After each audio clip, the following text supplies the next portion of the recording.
I plan to speak soon with President Trump about how to counter the threat of the Iranian regime which calls for Israel's destruction. But it struck me recently that I've spoken a lot about the Iranian regime and not enough about the Iranian people, or for that matter, to the Iranian people. So I hope this message reaches every Iranian, young and old, religious and secular, man and woman. I know you'd prefer to live without fear. I know you'd want to be able to speak freely, to love who you want without the fear of being tortured or hung from a crane.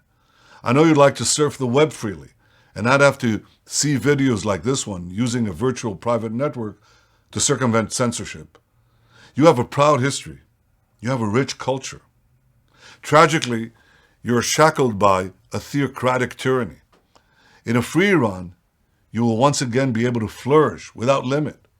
But today, a cruel regime is trying to keep you down. I'll never forget the images of brave young students hungry for change, gunned down in the streets of Tehran in 2009.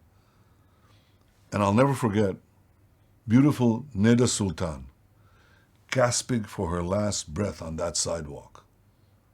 This ruthless regime continues to deny you your freedom. It prevents thousands of candidates from competing in elections. It steals money from your poor to fund a mass murderer like Assad. By calling daily for Israel's destruction, the regime hopes to instill hostility between us. This is wrong. We're your friend, not your enemy. We've always distinguished between the Iranian people and the Iranian regime. The regime is cruel. The people are not. The regime is aggressive. The people are warm. I yearn for the day when Israelis and Iranians can once again visit each other freely in Tehran and Isfahan, in Jerusalem and Tel Aviv. The fanatics must not win.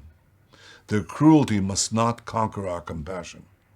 Our two peoples can work together for a more peaceful and hopeful future for both of us.